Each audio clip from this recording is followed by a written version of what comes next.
Good morning, everyone. We are very excited today to have the founder of Jansahas, a civil society organization working at the grassroots with some of the most marginalized communities, such as migrant workers, caste-based sex workers, women, tribals, Dalits, and empowering them through access to land, through access to better benefits. And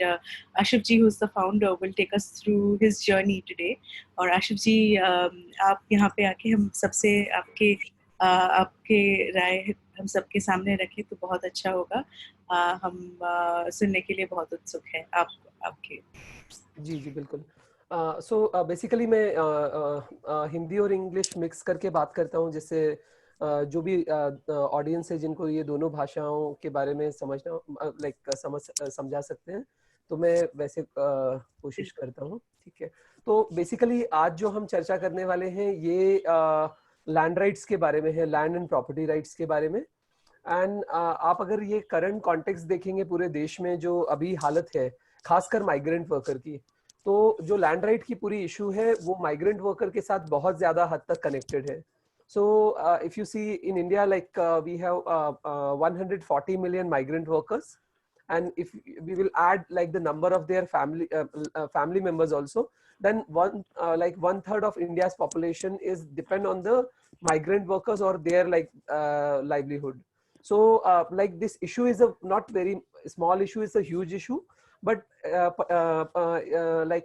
particularly in last like 1.5 month, जब हमने ये TV पे देखा है या हमने newspapers में देखा है या फिर सोशल मीडिया में देखा है, तो शायद हमें ये एहसास हुआ है या समझ में आया है कि जो माइग्रेंट्स के इशू हैं वो क्या हैं।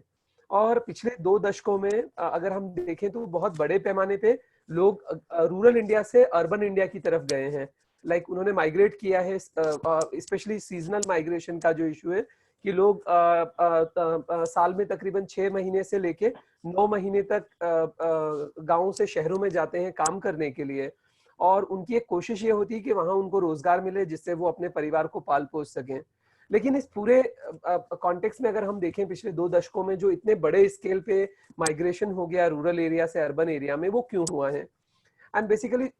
जो बिगेस्ट क्वेश्चन है वो ये है कि जो इनइक्वल डिस्ट्रीब्यूशन ऑफ लैंड है या जो रिसोर्सेज हैं वो एक बहुत बड़ा रीजन है या बहुत बड़ा कंट्रीब्यूटर है इस इंटर स्टेट माइग्रेशन या सीजनल माइग्रेशन को बढ़ावा देने के लिए। और वो क्यों है? तो अगर हम देखें हमारे देश में, हमारे देश की जो आबादी है उसमें तकरीबन 70% अकॉर्डिंग टू 2011 सेंसस 70% जो पॉपुलेशन है वो रूरल एरिया में रहती है, और उसमें से तकरीबन अगर हम देखें तो 10 करोड़ के आसपास हाउस होल्ड है जिनके पास कोई भी जमीन नहीं है, उनके पास थोड़ी बहुत भी जमीन नहीं है। और ये जो 10 करोड़ हाउस होल्ड है जिनके पास बिल्कुल जमीन नहीं है, उनमें जो रहने वाले लोग हैं वो तकरीबन 49 करोड़ है। तो हमारे देश का अगेन एक ऑलमोस्ट 1/3 से भी एक बड़ा जो हिस्सा है लोगों का, उनके पास किसी तरह की जमीन नहीं है, कोई किसी तरह की प्रॉपर्टी नहीं है, तो वो लैंड और प्रॉपर्टी लेस है और उनको अपना लाइवलीहुड का इंतजाम करना है। So obviously in rural area it's very difficult for the family, particularly like for the landless family, to survive or to get any kind of like the decent livelihood. क्योंकि आपको अगर गांव में एक सम्मान की जिंदगी जीनी है, और लैंड सिर्फ land is not only a means of the like the livelihood, but it's also connected to the dignity, to the like the social respect of the rural families. So वो जो पूरा एक कॉन्टेक्स्ट है उसमें मुझे लगता है कि ये दोनों मुद्दे लाइक माइग्रेशन और लैंड का मुद्दा बहुत ज्यादा एक दूसरे के साथ कनेक्टेड है। और अगर हमें गांव में लैंड और प्रॉपर्टी राइट्स पे हम काम करते हैं और अगर लैंड और प्रॉपर्टी राइट्स इंश्योर होता है, तो आई थिंक ये जो इनइक्वालिटी है और जो फोर्सफुल डिस्ट्रेस या माइग्रेशन है उसको हम रोक सकते हैं। तो मैं अपने बात में 2-3 केसेस शेयर करना चाहूंगा। आज सुबह अखबार में अगर आपने पढ़ा होगा कि कुछ 21 जो माइग्रेंट वर्कर्स हैं वो यूपी में एक ट्रक एक्सीडेंट में उनकी डेथ हो गई है, और पिछले 1 महीने में हमने कई सारे सैकड़ों केसेस देखे हैं जिनमें वो वर्कर्स की डेथ हो रही है और लोग अपने गाँव में वापस जाने की कोशिश कर रहे हैं। और मुझे लगता है कि अगर बड़े पैमाने पे लोग वापस जाना शुरू करेंगे गाँव में, तो एक दिक्कत गाँव में होगी कि वहां पे एक इनबैलेंस होगा, क्योंकि ये जो 14 करोड़ लोग जो शहरों से अपना लाइवलीहुड कमाते थे और शहरों से कमा के अपनी जिंदगी और अपने परिवारों की जिंदगी चलाते थे, वो लोगों को अब गांव में अपना लाइवलीहुड का इंतजाम करना है, अगर बड़े पैमाने पे लोग वापस शहरों में नहीं जाना चाह रहे हैं तो वो एक बड़ा मुद्दा है। दूसरा एक प्रॉब्लम शहरों में होने वाला है कि वहां पे जो डिमांड है वर्कर्स की या लेबर की वो काफी हाई है, क्योंकि हमने पिछले 2 हफ्तों में देखा कि काफी सारे स्टेट्स इस बात के लिए कोशिश कर रहे हैं कि जो माइग्रेंट वर्कर्स हैं वो गाँव में ना जाएं और वो लोग शहरों में ही रुके। और अगर वो शहरों में रुकते हैं तो वहां एक सबसे बड़ी दिक्कत ये आएगी कि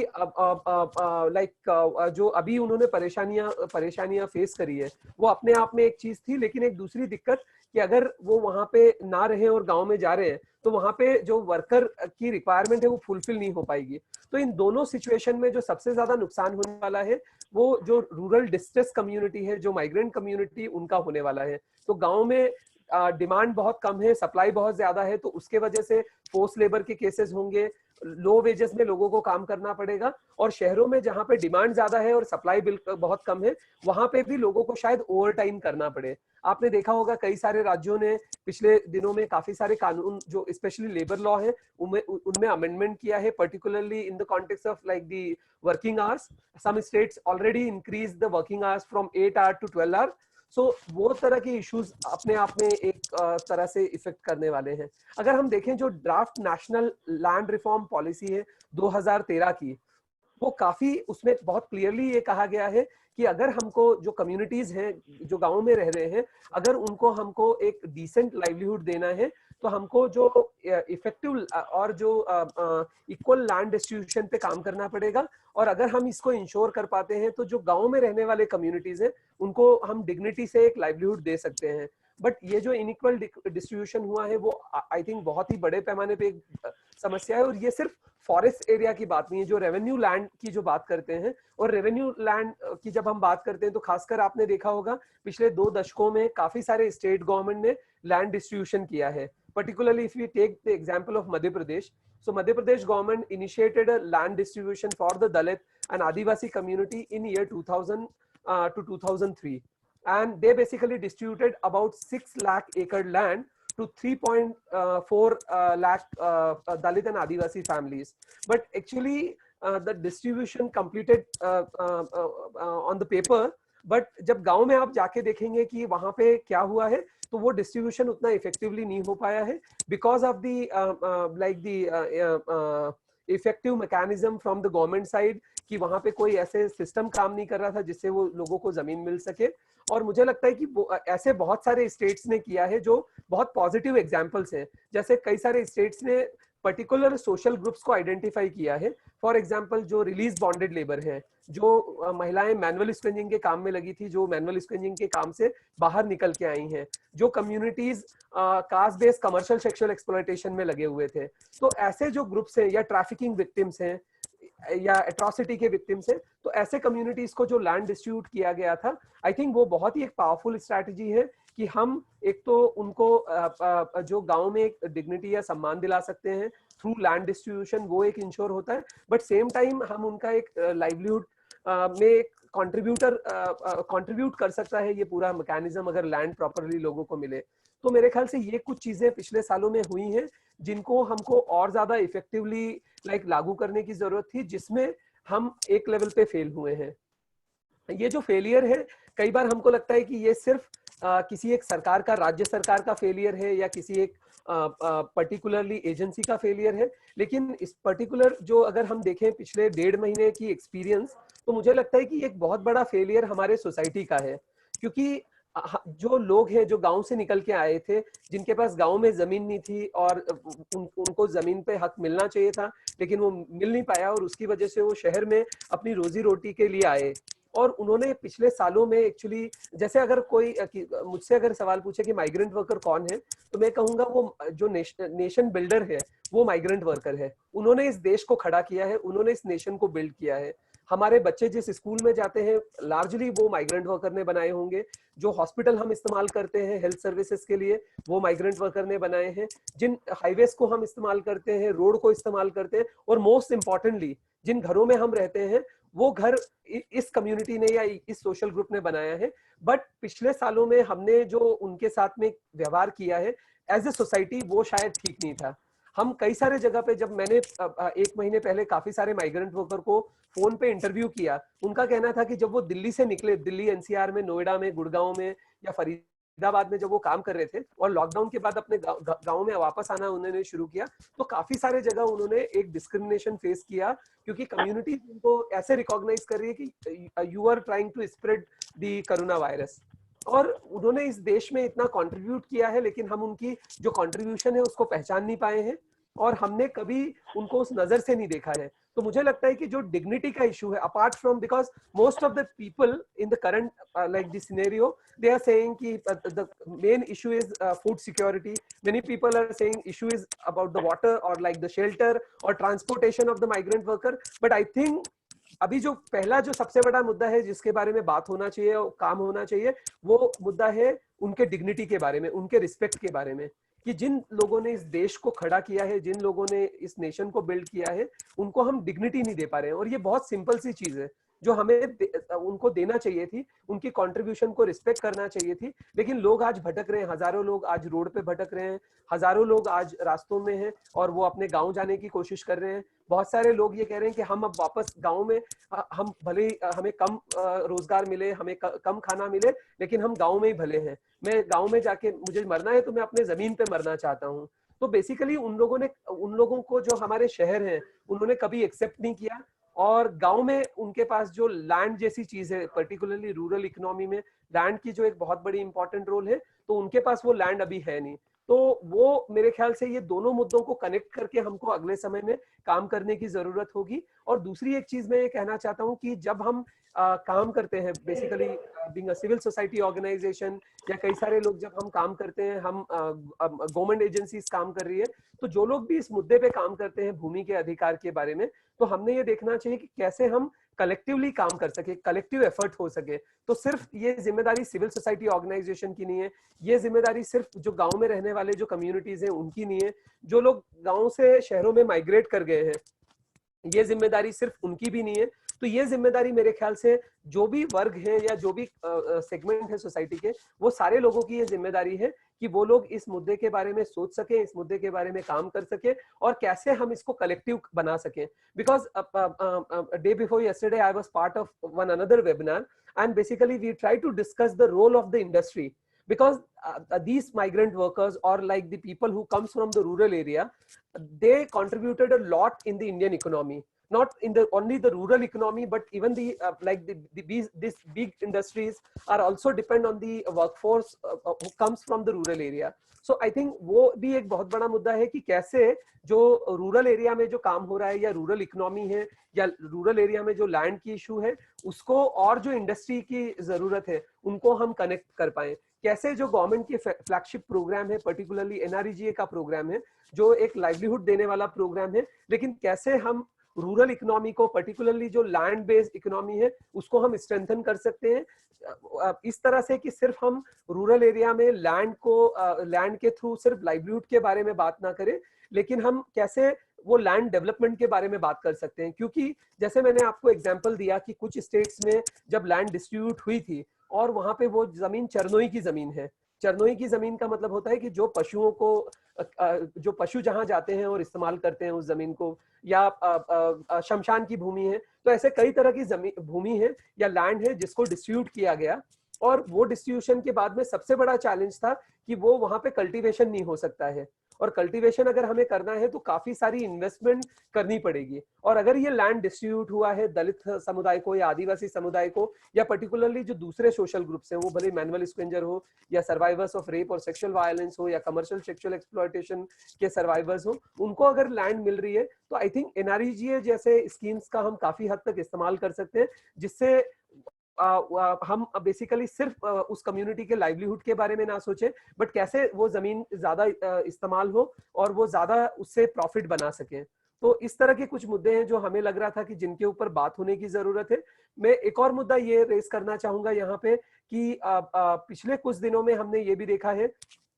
कि जब ये वर्कर्स गांव लौट के आ रहे हैं, तो बहुत सारे लोगों की एक चिंता निश्चित तौर पे है कि गांव में ये जो वायरस है उसकी वो ज्यादा बढ़ेगा क्योंकि ये वापस आने वाले हैं। लेकिन जब हम वर्कर्स से बातचीत करें, उनका कहना है कि मेरा तो कोई घर नहीं है, ना शहर मेरा घर है अब, ना गांव में लोग उनको एक्सेप्ट कर रहे हैं। तो मुझे लगता है कि ये जो एक सेंसिटिविटी है समुदाय समाज के अंदर, सोसाइटी के अंदर, as well as like government के अंदर भी होना चाहिए, उसको हमको बढ़ाने की जरूरत पड़ेगी या उसके बारे में बात करने की जरूरत पड़ेगी कि जिन लोगों ने अपनी पूरी जिंदगी लगाई है इस सोसाइटी को खासकर इंफ्रास्ट्रक्चर क्रिएट करने में, या जो हम खाना खाते हैं या जो अनाज हम खा रहे हैं वो उगाने में, और आज जब ये डिफिकल्ट टाइम आ रहा है तो हम जिस तरह से एक डिस्क्रिमिनेशन या अनटचेबिलिटी का बिहेवियर उन कम्युनिटीज के साथ कर रहे हैं, वो मेरे ख्याल से एक बदलने की जरूरत है डेफिनेटली। और एक बहुत बड़ा मुद्दा ये है कि लैंड के बारे में जो एक इन्वेस्टमेंट या पॉलिटिकल विल होना चाहिए वो नहीं हो पा रही है। तो आज एक अपॉर्चुनिटी हमें मिली है कोविड-19 की जो पूरी इंपैक्ट हुई या लॉकडाउन की पूरी जो इंपैक्ट हुई है उसके बाद में, कि ये जो दो मेजर इशू हैं हमारे समुदाय में और समाज में, जो दोनों बहुत ही इंटरलिंक्ड हैं और बहुत ही इंटरकनेक्टेड है, लैंड का और माइग्रेशन का, तो कैसे हम एक कलेक्टिव स्ट्रैटेजी बना सके जहां पे हम लैंड और माइग्रेशन के बारे में जोड़ के बात कर सके, और दोनों लेवल पे, सोर्स के लेवल पे भी गांव में, रूरल इंडिया के लेवल पे और डेस्टिनेशन के लेवल पे जो अर्बन सिटीज हैं उनमें एक कलेक्टिव प्रोग्राम बनाने की कोशिश करें। और आखिरी बात मैं ये कहना चाहूंगा कि जो भी प्रोग्राम हम बना रहे हैं उसमें हमेशा हमको ये ध्यान रखना चाहिए कि हम बहुत बार जब प्रोग्राम बनाते हैं हम इंटाइटलमेंट के बारे में बात करते हैं। इंटाइटलमेंट का मतलब होता है कि आप बीओसीडब्ल्यू से थोड़ा सा फंड लोगों को देंगे या एनआरईजी से कुछ एम्प्लॉयमेंट क्रिएट करने की कोशिश करेंगे, जो कि बहुत हद तक उतना इफेक्टिवली नहीं हो पा रहा है। बीओसीडब्ल्यू एक बहुत ही पावरफुल कानून है जो माइग्रेंट वर्कर को सपोर्ट करता है। हमारे देश में तकरीबन 3.5 करोड़ लोग जो हैं वो बीओसीडब्ल्यू एक्ट में रजिस्टर हैं। फाइनेंस मिनिस्टर ने फर्स्ट लॉकडाउन के नेक्स्ट डे जब प्रेस कॉन्फ्रेंस करी थी, उन्होंने बताया कि गवर्नमेंट के पास में एक 35,000 करोड़ का फंड पड़ा हुआ है जो बीओसीडब्ल्यू के सेस से उन्होंने जुटाया है और ये वो फंड इस्तेमाल करना चाहते हैं वर्कर के वेलफेयर के लिए, माइग्रेंट वर्कर के वेलफेयर के लिए। लेकिन सबसे बड़ी दिक्कत ये है कि हमारे पास सिस्टम्स नहीं है, तो वो सिस्टम्स को कैसे हम खड़ा करें। जो ट्रैकिंग का पूरा मैकेनिज्म है कि जो गांव से लोग जा रहे हैं, तो पहला अगर हम ये देख पाए कि गांव से जो लोग बाहर जा रहे हैं, माइग्रेशन जैसे एक इंडिया में बहुत बड़ी डिबेट हमने देखी है कि गांव में क्योंकि रोजगार नहीं मिल रहे हैं, गांव में नंबर जो फैमिली के नंबर हैं या जो इंडिविजुअल्स के नंबर है वो बढ़ रहे हैं, और जो लैंड है वो एक सीमित है, तो उस लैंड से हम सभी लोगों को लाइवलीहुड नहीं दे सकते हैं। लेकिन क्या हम ऐसे तरीके निकाल सकते हैं कि जो अनुपजाऊ जमीन है, जो सरकारी जमीन पड़ी हुई है, उनको कैसे ज्यादा से ज्यादा उपजाऊ बनाया जाए और उससे लोगों को लाइवलीहुड मिले। और जो ओनरशिप है लैंड की, वो कैसे हम इंश्योर कर सकें कि कम्युनिटी उस लैंड को ओन करे।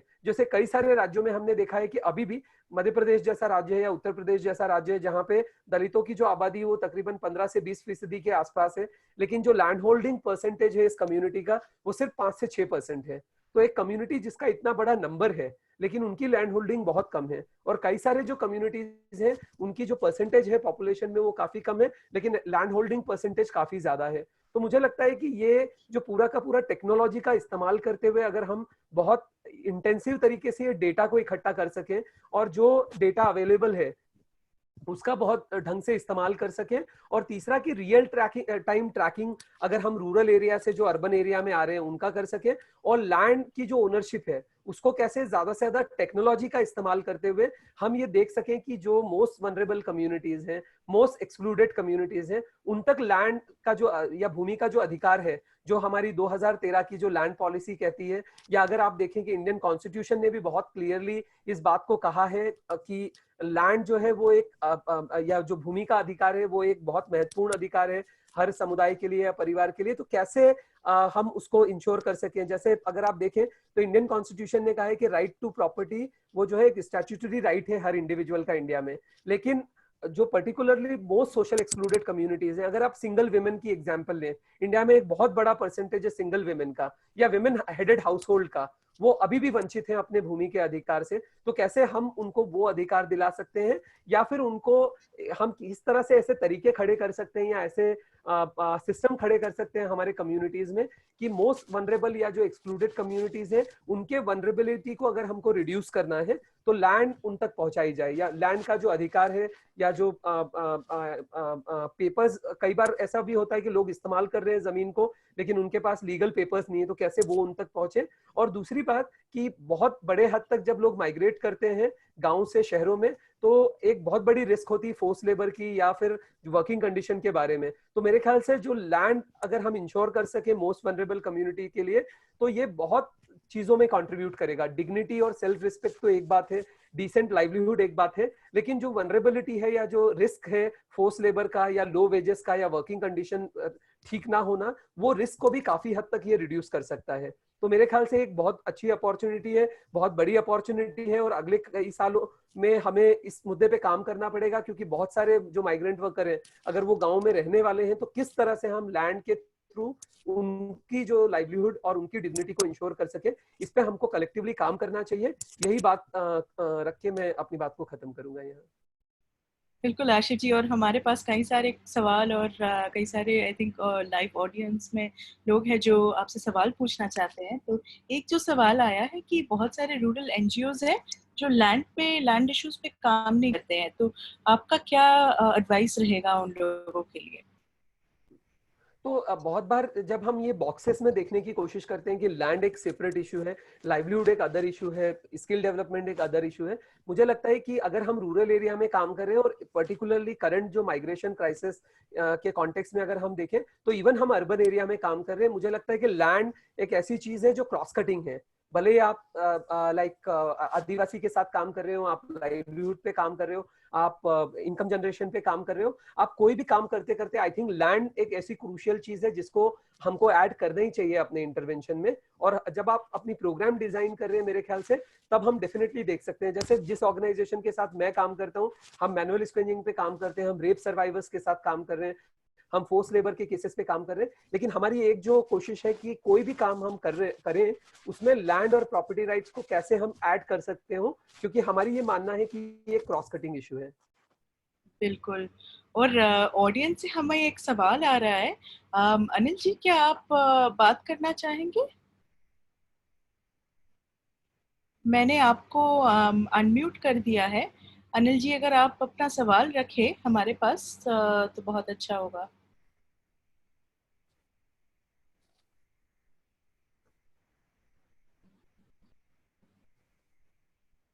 Rashi Encore, could we allow him to speak, please? Yeah, just trying. 1 second. I think they prefer to be muted. So I think we can move on to the next question. ठीक है। तो एक दूसरा सवाल जो आया है हमारे पास कि ऐसे जब redistribution programmes, land redistribution programmes होते हैं, तो उसका रोड मैप क्या होना चाहिए और कौन सी स्टेट इस पे अच्छा काम कर चुका है ऑलरेडी? मेरे ख्याल से काफी सारे राज्यों में इस पे काम हुआ है, लेकिन अगर हम जो बेस्ट प्रैक्टिसेस अगर देखने की कोशिश करें जहाँ पे बहुत इफेक्टिवली एक स्ट्रैटेजी बनी है, मैं इस पे नहीं जाऊंगा कि वो स्ट्रैटेजी या वो पॉलिसी का कितना ढंग से या ठीक ढंग से इस्तेमाल हुआ है या इम्प्लीमेंटेशन हुआ है, लेकिन मैं ये जरूर कहना चाहूंगा कि जो भी प्रोग्राम्स अभी आए हैं, पर्टिकुलरली जैसे मैंने आपको बोला कि मध्य प्रदेश गवर्नमेंट ने जो लैंड डिस्ट्रीब्यूशन किया था, या कुछ दशकों पहले राजस्थान में जो हुआ या केरला में जो हुआ, तो ऐसे कई सारे प्रोग्राम्स हैं जो हम देख सकते हैं जहाँ पे ये कोशिश की गई है कि जो मोस्ट एक्सक्लूडेड है, जो मोस्ट वनरेबल है, उसको कैसे लैंड राइट्स आप इंश्योर कर सके। और जहां जहां वो एलिमेंट्स हैं जिन पॉलिसीज में, वो मेरे ख्याल से देखा जाना चाहिए, क्योंकि हमें बहुत अब क्लियर है कि हमारे कम्युनिटीज में या हमारे सोसाइटी में कौन लोग हैं जो मोस्ट वनरेबल हैं। जैसे अगर आप देखेंगे देश में तकरीबन 10 लाख के आसपास मैनुअल स्क्रीनिंग फैमिलीज हैं जो लिबरेट हो गए हैं या जो अभी काम कर रहे हैं। आप अगर देखें कि हमारे 10 राज्यों में ऐसे बहुत सारे कम्युनिटी है जो आज भी caste based commercial sexual exploitation में लगे हुए हैं, उनको हम आइडेंटिफाई कर सकते हैं। बहुत सारे राज्यों में जो हेला या ये जो हाली या महीनेदार की प्रैक्टिस में, जो फोर्स लेबर की प्रैक्टिस में थे और वो उस काम से बाहर निकल के आए हैं, तो ऐसे जो भी सोशल ग्रुप्स हैं अगर उनको हम आइडेंटिफाई करें, और 2011 में जो सेंसस हुआ था या जो कास्ट इकोनॉमिक सेंसस हुआ है, वहां पे हमने बहुत क्लियरली इन कम्युनिटीज को आइडेंटिफाई कर लिया है। तो अब एक नेक्स्ट स्टेप ये हो सकती है कि आइडेंटिफिकेशन के बाद कैसे उन तक ये सारे जो इंटाइटलमेंट है या लैंड प्रॉपर्टी राइट्स है पर्टिकुलरली, उसकी ओनरशिप कैसे उन तक पहुंचाई जाए। बिल्कुल। एक और क्वेश्चन आया है कि आपको क्या लगता है ये स्वामित्व स्कीम जो अभी अभी लॉन्च हुआ है, वो कैसे वो कैसे हम यूज़ कर सकें ताकि जो डिसएडवांटेज्ड कम्युनिटीज़ है वो एक्सक्लूडेड ना हो जाए जब ये लैंड और प्रॉपर्टी मैपिंग हो विलेज लेवल पे। आपको क्या लगता है स्विमिंग स्कीम से क्या बदलाव आ सकता है? मेरे ख्याल से एक जो सबसे बड़ा चैलेंज है लैंड के मामले में जो हमने देखा है वो ये है कि अभी भी अगर आप गांव में जाएंगे और कोई डिस्ट्रिक्ट में जाके ये देखने की कोशिश करेंगे कि लैंड रिकॉर्ड्स कैसे हैं, और वहां पे सबसे बड़ा चैलेंज ये होता है कि जो रिकॉर्ड्स हैं वो प्रॉपरली अवेलेबल नहीं है। बहुत सारे परिवारों से हमने जब मिले, हम तकरीबन 2 लाख फैमिलीज के साथ काम कर रहे हैं अक्रॉस नॉर्थ इंडिया, जिनके पास पट्टा है, लाइक उनके पास लैंड के पेपर्स हैं, लैंड ओनरशिप के पेपर्स हैं, लेकिन अगर आप देखें कि उनको वो अधिकार मिला है या ना मिला है तो कई तरह के मुद्दे आते हैं। जैसे कई सारे जगह वो पेपर्स अवेलेबल हैं लेकिन उनको पोजीशन नहीं मिला है। कई सारे जगह हमने ये भी देखा है कि पोजीशन के लिए वो गए हैं लेकिन उनका अब तक मेजरमेंट लैंड का नहीं हो पाया है। तो मेरे ख्याल से ये लैंड रिकॉर्ड्स पे काम करना बहुत इंटेंसिव तरीके से, और दूसरा कि पब्लिक डिस्क्लोजर कैसे हम बढ़ा सकते हैं, क्योंकि आज के तारीख में भी ये सिर्फ लैंड से जुड़ा मसला नहीं है, बहुत सारे मुद्दे हैं जहां पे आप पब्लिक डिस्क्लोजर से जुड़ी प्रॉब्लम देखेंगे। लेकिन मुझे लगता है कि पब्लिक डिस्क्लोजर अगर हर पंचायत में हो सके कि लैंड की ओनरशिप किसके पास है, कितनी लैंड किसके पास है, किसके नाम पे लैंड है एक्चुअली, और ये डिस्क्लोजर अगर हम कर सके तो आई थिंक हम एक 1/4 जो हिस्सा है प्रॉब्लम का वो वहीं पे हल कर सकते हैं। तो सबसे बड़ा मुद्दा है टेक्नोलॉजी का इस्तेमाल कैसे किया जाए डिस्क्लोजर के लिए भी, और पब्लिक डिस्क्लोजर गांव में कैसे हम ज्यादा से ज्यादा करवा सकते हैं, और जो रिकॉर्ड पे काम करना है वो कैसे किया जा सके। अगर ये चीजें होती है तो शायद हम लोग काफी आसानी से ज्यादा से ज्यादा लोगों को रीच आउट कर पाएंगे। बिल्कुल। आशिफ जी, हमारा वक्त अभी ख़त्म होने वाला है, तो हम सेशन 1-2 मिनट में ख़त्म करने वाले हैं। तो अगर आपको लास्ट में अगर कुछ कहना है, आपने जो देखा है और हमारे सामने कौन से चैलेंजेस बहुत ज़्यादा बढ़ के आएंगे ये कोविड क्राइसिस में, तो अगर आप 1-2 मिनट कुछ बोल के हमें इस सेशन को एंड करने के लिए एंड करने की ओर चलेंगे हम। जी, मैं सिर्फ लास्ट में 2 बातें कहना चाहूंगा। एक तो ये मैं कहना चाहूंगा कि बहुत बार जब हम ये बॉक्सेस में अपने प्रोग्राम्स को डिजाइन करते हैं, पर्टिकुलरली जो नॉट फॉर प्रॉफिट ऑर्गेनाइजेशन है, वो जो करंट सिचुएशन है इसने बहुत सारे जो हमारे हिडन प्रॉब्लम्स थे या जो चैलेंजेस थे उसको एक्सपोज कर दिया है। जैसे मैंने अपनी बात जब शुरू की, माइग्रेंट वर्कर के जो इशू हैं या जो अब रूरल एरिया में जो चैलेंजेस अगले कुछ सालों में आने वाले हैं लाइवलीहुड से जुड़े हुए, तो जब भी हम अपनी प्रोग्राम को डिजाइन कर रहे हैं तब कैसे हम जो है कॉम्प्रहेंसिव प्रोग्राम बना सकें जहां लैंड या बाकी के जो इशू हैं, लाइवलीहुड के इशू हैं या माइग्रेशन के इश्यूज हैं, उनको जोड़ के कॉम्प्रहेंसिव प्रोग्राम बनाए जाएं। वो एक पहली चीज मैं कहना चाह रहा था। और दूसरी चीज है कि बहुत बार लोगों को ये लगता है कि ये जो काम है इसकी रिस्पॉन्सिबिलिटी गवर्नमेंट की है, एक जो अलग तरह का काम है इसकी रिस्पॉन्सिबिलिटी सिविल सोसाइटी या नॉट फॉर प्रॉफिट की है, और ये जो प्रॉब्लम है इसकी रिस्पॉन्सिबिलिटी, इसको सॉल्व करने का प्रॉब्लम सोसाइटी का है। मेरे ख्याल से करंट कॉन्टेक्स्ट में ये भी एक चीज जो है, ये एक मिथ है एक्चुअली, कि आप जब बहुत बार रिस्पॉन्सिबिलिटी शिफ्ट करने की कोशिश करते हैं कि ये मेरा रिस्पॉन्सिबिलिटी नहीं किसी और का रिस्पॉन्सिबिलिटी है, लेकिन मुझे लगता है कि आज के समय में हम कोई भी इशू पे बात करें, भले वो लाइवलीहुड का मुद्दा हो, वो एग्रीकल्चर का मुद्दा, लैंड का मुद्दा या माइग्रेशन का मुद्दा हो, हमको एक कलेक्टिव एफर्ट बनाने की जरूरत बहुत ज्यादा है। और जो भी प्रोग्राम हम बना रहे हैं कैसे उसको हम एक लार्ज स्केल में कर सकें, क्योंकि बहुत बार नॉट फॉर प्रॉफिट में एक सबसे बड़ा चैलेंज होता है कि हम 2 गांवों में जो बहुत अच्छे से एक काम कर पाते हैं, शायद जब वो 200 गांव या 2000 गांव या 2 लाख गांव में हमें करना हो तो शायद हम उसी सेम क्वालिटी के साथ वो काम को स्केल नहीं कर पाते हैं। लैंड के मामले में मुझे लगता है कि स्केल की बहुत ज्यादा जरूरत है जो हमें करना चाहिए। मैं यही बात करते हुए यहाँ पे अपनी बात खत्म करूंगा। Thank you. बिल्कुल, बहुत बहुत धन्यवाद आशिफ जी, आपने हमारे साथ आपके जर्नी शेयर किया और आपके राय शेयर किया। तो हम ये सेशन को यहीं पे ख़त्म करेंगे।